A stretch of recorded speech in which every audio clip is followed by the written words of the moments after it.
देख लीजिए दोस्तों, ये बहुत ही अच्छा लाइव सेशन होने वाला है। और इसमें मैं आप लोगों को पूरा पोयम का, प्रोज का, स्टोरी ऑफ इंग्लिश का, जिससे रिलेटेड आपको क्वेश्चन आने वाला है, उन सारे चीज़ों से यहाँ पर आपको रूबरू करवाने वाला हूँ। यहाँ पर कहता है, स्वीटेस्ट लव आई नोट को, मेरी प्रियतमा मैं तुमसे दूर नहीं जाता हूँ। जॉन डन के द्वारा लिखा गया है कि इसका जन्म जो है 22 जनवरी 1972 में लंदन यूनाइटेड किंगडम में हुआ था। डेड 31 मार्च 1631 में लंदन यूनाइटेड किंगडम में हुआ है। एजुकेशन इसका पठन पाठन जो है कहाँ तक हुआ है वो यहाँ पर आप देख सकते हैं कि यूनिवर्सिटी ऑफ कैम्ब्रिज से पढ़े थे, Lincoln's in university of Oxford, और ये यूनिवर्सिटी ऑफ कैम्ब्रिज से इसे क्या किया गया था, विदाउट डिग्री यानी कि इसे वहाँ से भगा दिया गया था। क्यों? क्योंकि ये जहाँ रहते थे तो रूम मालिक की मतलब से जो भतीजी थी, जिससे वो लव मैरिज शादी कर लिया था, जिसके कारण इसे वहाँ से केस कर दिया गया इसके ऊपर, और वहाँ से उसे विदाउट डिग्री भगा दिया गया था। और यहाँ उस समय कैथोलिक और एंटी कैथोलिक में भी सिविल वार चल रहा था, इस वजह से भी। कर सपोज इसके पत्नी का नाम अन्य मोरे था, जो इसकी प्रेमिका जो थी वो 1601 से लेकर के 1670 तक, यानी कि ये मात्र 16 साल तक जी थी। पोएम जो है इन्होंने लिखा है द फिलिया द गुड मोरो होली सोनेट, यानी कि इसके बारे में इतनी सी जानकारी काफ़ी है। इस तरह ज़्यादा जानकारी आपको एग्जाम में पूछेगा नहीं, जितना पूछेगा उससे मैं ज़्यादा ही बता रहा हूँ। सॉन्ग ऑफ माई सेल्फ, मेरी स्वयं के मतलब स्वयं के लिए गाना। लेखक जो है सॉन्ग ऑफ माई सेल्फ में यूनिवर्सल ब्रदरहुड की बात करते हैं। 31 मई 1819 को इसका जन्म हुआ था, west hill New York United States. 26 मार्च 1892 को इनकी मृत्यु हो गई थी, Camden New Jersey United States में। नेशनलिटी इसका क्या है, अमेरिकन है ये। और poem lips of grass, song of myself और क्रॉसिंग ब्रोकलिन फेरी, ये सब इन्होंने लिखा है। नेक्स्ट है now the lips are falling fast, अब वृक्ष से पत्ते तेजी से गिरने लगे हैं। यानी कि इस कविता को लेखक ने किस रूप में कहा है? इस कविता को लेखक ने मानव पर व्यंग करते हुए कहा है। मानव पर व्यंग करने का क्या मतलब? Now the lips are falling fast का मतलब अब वृक्ष से पत्ते तेजी से गिरने लगे, इसका मतलब हुआ कि पहले की अपेक्षा अब जो है मनुष्य जल्दी मर जाता है। जैसे पहले सूखी रोटी और उस तरह का भोजन जिस तरह का आज खाते हैं उस तरह का भोजन भी नहीं खाते थे, फिर भी 105-10 वर्ष ऐसे जीते थे। लेकिन आज देख लीजिए 60 से 70 जाते जाते आदमी, चाहे वो सरकारी जॉब करता हो या ना करता हो, लेकिन वो ऐसा जरूर होता है कि उसे लगने लगता है कि अब जो है ना जाने का वक्त हो गया है। इस तरह से मतलब से इस कविता में जो है ये now the lips are falling fast में उन्होंने एक्सप्लेन किया है। अब इसमें है बोर्न, इसका जन्म है 21 फरवरी 1907 में इसका जन्म है, और डाइड इनकी मृत्यु 29 सितंबर 1973 को इसका मृत्यु हो गया है। एजुकेशन एमए इंग्लिश लैंग्वेज, यानी कि सेम एज लाइक मेरे इतना ही पढ़े लिखे थे। एंड लिटरेचर देख लीजिए, ये मेरे ही इतना पढ़े लिखे थे तो ये राइटर बन गए, और इंडिया में तो वैल्यू ही नहीं है, आप कुछ भी कर लो, राइटर तो क्या, सीधे सीधे आप कलर की बात करने लगे कि कुछ ना कुछ तो करना पड़ेगा लाइफ में। लेकिन देख लीजिए इतना पढ़ करके ये लोग राइटर बन गए हैं। परहैप्स मैं भी बन जाऊं। करें नेशनलिटी इनका क्या है, ब्रिटिश बर्थ, लेकिन वे 1946 में कहाँ चले गए, अमेरिका। तो आपको बताया मतलब से ये क्वेश्चन पूछ सकता है इस तरह से। अब इसमें नेक्स्ट देख लीजिए, 4 नंबर में है और टू ऑटम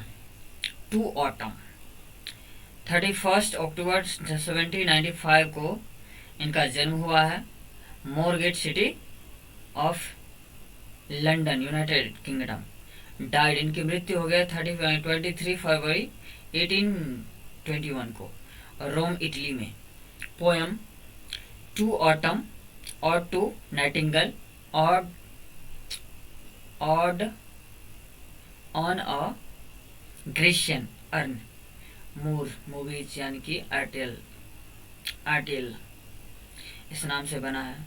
कि short description about John Keats के बारे में कुछ छोटी सी बातें, तो ये याद रखिएगा कि ऑटो ऑटम पतझड़ के गीत, यानी कि इस मौसम के बारे में इन्होंने बहुत सारी बड़ाइयाँ की है कि इस मौसम में विभिन्न प्रकार के फल फूल सब्जियाँ ये सब उगते हैं और ये फसल जो है बिना कोई थिंकिंग का अनाज के गोदाम के ढेर पर बैठा रहता है, केयरलेसली, बिना किसी सोच का। फिर कहता है एन एपिटाफ, एक समाधि लेख, वाल्टर डेलेमेयर के द्वारा लिखा गया समाधि लेख। इन्होंने एन एपिटाफ जो लिखा है एक मृत शरीर यानी कि एक महिला है जिससे वह प्रेम करता है, यानी कि उसके ऊपर इन्होंने ये लिखा है। अब जैसे इसमें आप देख सकते हैं कि एक महिला के ऊपर बताते हैं कि कोई व्यक्ति अगर किसी से अगर प्रेम करता है तो उसे बीच में छोड़ के ना जाए, ऐसा लेखक का कहना है। अब जैसे इसमें इनका कहना इस तरह का क्यों है, ये कहते हैं कि इसकी प्रेमिका जो थी वह वेस्ट कंट्री की यानी कि पश्चिमी देश की सबसे खूबसूरत महिला थी जिससे ये प्रेम करते थे और वो मर गई, तो उसके अपटप पे वह जाया करता है, वह रोया करता है।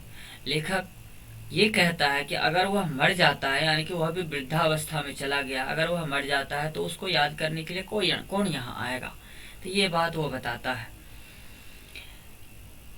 उसके बाद यहाँ पर है डाइड, इनकी मृत्यु हो गई है 22 जून 1956 को, ट्विंकलहम, यूनाइटेड किंगडम। सपोज एल्फ्रेडा इंगपेन जो कि 1899 में इसका जन्म है और 1943 में इसकी मृत्यु हो गया। अवार्ड्स इसे क्या मिला है, तो कार्नेगी मेडल मतलब इसे मिला है, और पेरेंट्स जेम्स एडवर्ड डेलेमेयर और लूसी सोफिया ब्रोनिंग इनकी माता का नाम है। इस तरह से नेक्स्ट है इसमें द सोल्जर रूपर्ट ब्रुक के द्वारा मतलब से लिखा गया है। द सोल्जर, बोर्न इनका है, जन्म जो है 3 अगस्त 1887 को इसका जन्म है। Rugby, United Kingdom. डाइड, इनकी मृत्यु हो गई है 23 अप्रैल 1950 को। और यहाँ पर कहता है यानी कि फर्स्ट वर्ल्ड वॉर के समय ही इनकी मृत्यु हो गई थी, शुरू में ही, जैसे कि 1914 में शुरू ही हुआ था और 1919 तक चला था। तो यहाँ पर कहता है त्रिस books by Grace education, University of Cambridge से इनका पठन पाठन का कार्य हुआ है। Rugby school, college Cambridge. उसके बाद है ब्रीड स्काईरोज ग्रेस, ये इसके बारे में जो छोटी सी जानकारी है ये याद रखिएगा। यानी कि ये अपने देश से इतना ज़्यादा प्रेम करते हैं, यानी कि इसका नाम है रूपर्ट ब्रुक। ये अपने देश से इतना प्रेम करते हैं कि वे कहते हैं कि अगर मैं किसी देश के लिए लड़ने के लिए अगर जाता हूँ, अगर मैं उस कंट्री में अगर मृत हो जाता हूँ, मैं मारा जाता हूँ, तो जहाँ भी मुझे दफनाया जाता है वह जगह किसका हो जाएगा, इंग्लैंड का हो जाएगा। ये अपने देश से इतना प्रेम करते हैं। इन्होंने बहुत सारे चीज़ों को इमेजेस, जैसे कि इसमें ऑब्जेक्टिव बताए होंगे, इसमें देखिएगा बहुत सारे मैंने ऑब्जेक्टिव का पोएम का ऑब्जेक्टिव क्वेश्चन सब डाला है, जिसमें देखिएगा कि सारा तरह का जो ऑब्जेक्टिव है उसमें लाइन के आधार पर पूछा गया है। तो लाइन के आधार पर आपको पूछ सकता है कि लेखक ने जो इंग्लैंड के मतलब से दृश्य दिखाया है वो कौन कौन सा चीज़ का, तो वो दृश्य दिखाता है कि मैंने सड़क पाया है, फूल पाए हैं, मतलब हर चीज़ मैंने अपने देश से पाया है। तो प्रस्तुत करते जो है इमेज वो कहाँ का है, इंग्लैंड का है। ये क्वेश्चन थोड़ा सा। फिर कहता है मैकाबेटी द मिस्ट्री कैट, एक रहस्यमय बिल्ली। बोर्न 26 सितंबर 1888 को टी लुइस मॉरिस, यूनाइटेड स्टेट में इसका जन्म हुआ है। डाइड, इनकी मृत्यु जो है 4 जनवरी 1965 को कंसिंगटन, लंदन, यूनाइटेड किंगडम में इसका मृत्यु हुआ है। फिर ये तो फुल नेम इसका है थॉमस स्टर्न इलियोट। इसका पूरा नाम जो है थॉमस स्टर्न इलियोट, टी.एस. इलियोट वैसे बोला जाता है। पोएम द वेस्टलैंड, यानी इन्होंने पोएम जो लिखा है the love song of J. Alfred Prufrock, और भी सारी कविताएं लिखी है।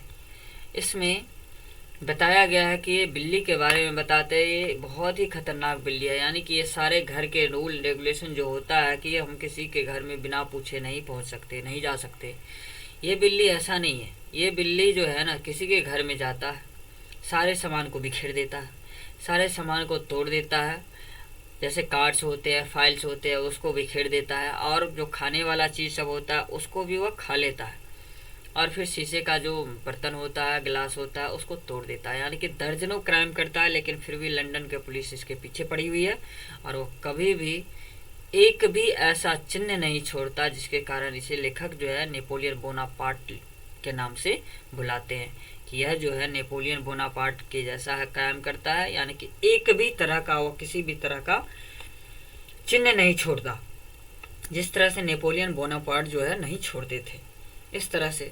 अब जैसे इसमें है, नेक्स्ट इसमें कहा गया है इसके बारे में और क्या जानकारी है, तो लेखक जो है टोटल 7 टाइम रिपीट करता है, नो अनलाइक मैकबेटी। मतलब से कोई अगर मतलब से मैकबेटी के बारे में लेखक से पूछने के लिए आता है तो लेखक 7 बार ये बताते हैं, रिपीट करते हैं कि मैंने मैकबेटी को नहीं देखा। उसके बाद नेक्स्ट है फायर हीमन। फायर हीमन के नरोवाला के द्वारा लिखा गया है। ये जो है इस कविता को देख करके इन्होंने लिखा है कि अपने जो बचपन से ये देखते आए हैं कि इसका जन्म जो है कैथोलिक फैमिली, ये कैथोलिक बोल रहे हैं, पारसी धर्म को ये बिलोंग करते हैं, और ये इसका जन्म जो है वैसे तो इंडिया में माना जाता है, क्योंकि ये इसका जन्म जो है 1937 में ये मतलब से जन्म हुआ था इसका लाहौर पाकिस्तान में। Age 82 years, nationality Indian, period 1957, book the keeper of the dead.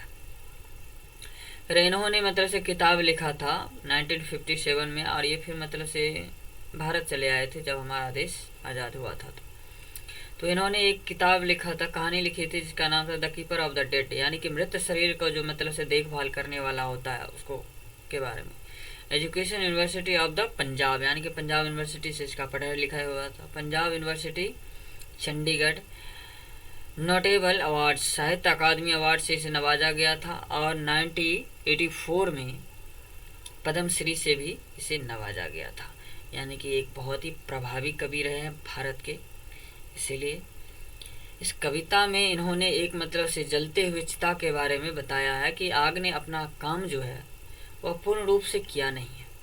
पूर्ण रूप से करने का मतलब है कि अगर हम जलाने के लिए कोई व्यक्ति को मतलब से ले जाते हैं, तो लेखक इस बात को भी बताते हैं कि अगर किसी जीवित व्यक्ति को अगर थोड़ा सा भी अगर उसे पक जाता है तो उसे कितना दर्द होता है, लेकिन उसे अगर इस आग में जलाया जाता है तो उसे कितना कष्ट होता होगा अगर वो जीवित रहता तो।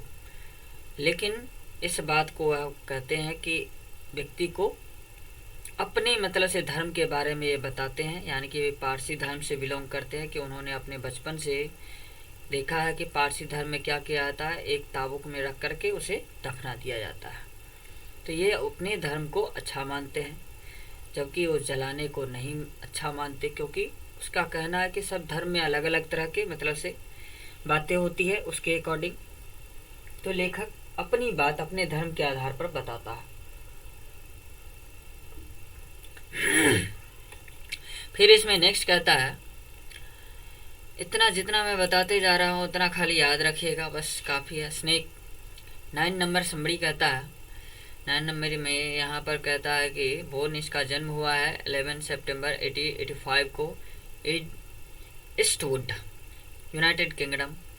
यानी कि अधिकतर आपको राइटर जो मिलेंगे वो कहाँ से मिलेंगे, इंग्लैंड से ही मिलेंगे। डाइड 2 मार्च 1930 को इसका जन्म हुआ था।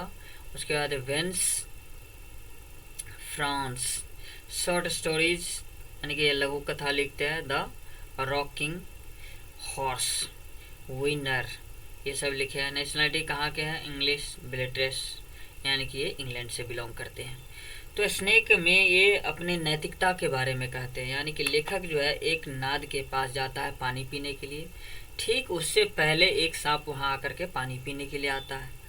जबकि मतलब से इटाना शहर है सिसिली गांव है, वहाँ पर नियम है कि कहीं पर भी ब्लैक कॉबरा सांप जो देखा जाए तो उसे मार दिया जाए, क्योंकि वो सांप इससे पहले बहुत को हानि पहुंचा चुका था, इस वजह से।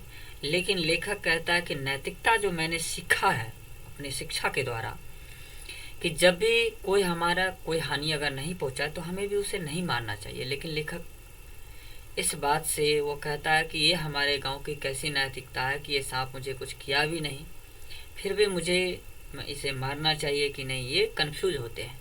लेकिन कुछ देर के बाद में जब सांप पानी पी करके पीसफुली जाने लगता है अपने बिल में, तो उसे क्या करता है, एक पीस ऑफ लॉग यानी कि एक डंडे से उसे मार देता है और वह सांप मर जाता है। लेकिन बाद में लेखक जो है दुखित होता है, अपना मन उसका द्रवित हो जाता है और वह जो है जाना चाहता है, यानी कि उस सांप से एक बार मिलना चाहता है। लेकिन सांप तो है मर चुका, लेकिन फिर भी वह अपने मतलब से उस सांप से मिलने की इच्छा जाहिर करता है कि उसे नहीं मारना चाहिए, इस बात को पछताता है। यहाँ माई ग्रैंड मदर्स हाउस कमला दास के द्वारा लिखा गया ये पोयम है। 31 मार्च मेरी नानी का घर, ये मतलब से दादी के यहाँ या नानी के यहाँ वो रहा करती थी बचपन में। 31 मार्च 1934 को इनका जन्म हुआ था। पुणे यूक्रेलियम। 31 मई 2009 को पुणे में इनकी मृत्यु हो गई थी। स्पोज माधवादास 1949 209। अवार्ड्स, मथु वर्की अवार्ड, उसके बाद है केरला साहित्य अकादमी अवार्ड फॉर स्टोरी यानी कि कहानी के लिए मिला था। मूवी जो बना है मजहा मर्थाल थेनेट पोक्कल, ये सब मतलब से उन्होंने लिखी है कहानी। इसमें ये दिया गया है कि लेखिका जो है बचपन में अपनी नानी के घर यहाँ रहती थी, उसे वहाँ पर वो मतलब से निस्वार्थ वाला प्रेम मिलता था, और जो प्रेम उसको उसके बाद में कोई नहीं करता। तो वो कहती है कि बचपन में जो अपनी नानी के घर रहा करती थी, तो जिस तरह का मतलब से उसे अपनी नानी के घर में मतलब से उसे प्यार मिलता था, उस तरह का प्यार उसे अब कहीं नहीं मिलता है। यानी कि हर जगह किसी न किसी तरह का लालच भरी मतलब से निगाहों से ही देखा जाता है। लेकिन एक मतलब से उसकी नानी ही थी जो उससे प्रेम करता था, मतलब से करती थी। इस तरह से इस कविता में केवल इतना ही दिखाया गया है कि माई ग्रैंड मदर्स हाउस, लेखिका अपनी नानी के घर की ओर इशारा करके कहती है कि अब जो है वह बूढ़ी औरत मर चुकी है, और लेखिका ने भी उस जगह पर रहना बंद कर दिया है जहाँ पर उसकी नानी और वह रहा करती थी बचपन में। तो इस तरह से इस पोयम में उसके नानी के घर के बारे में चर्चा किया गया है कि उस घर से उसे बहुत ज़्यादा प्यार मिला है और वैसा प्यार उसे कोई नहीं करता, इस तरह से। तो ये टोटल हो गया आपको पोयम के बारे में। उसके बाद में प्रीपोजिशन शुरू हो जाता है। मैं देखता हूँ कि प्रोज वाला पूरा पेज कहाँ पर है। जस्ट कीप,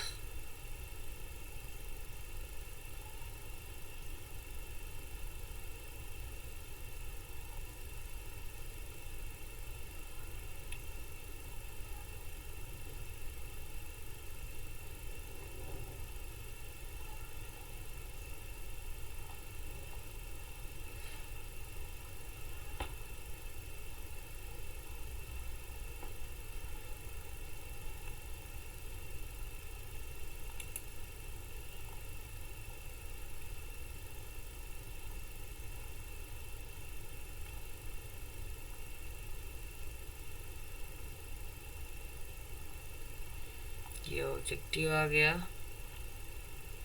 अप्रोच का है कहीं कि नहीं।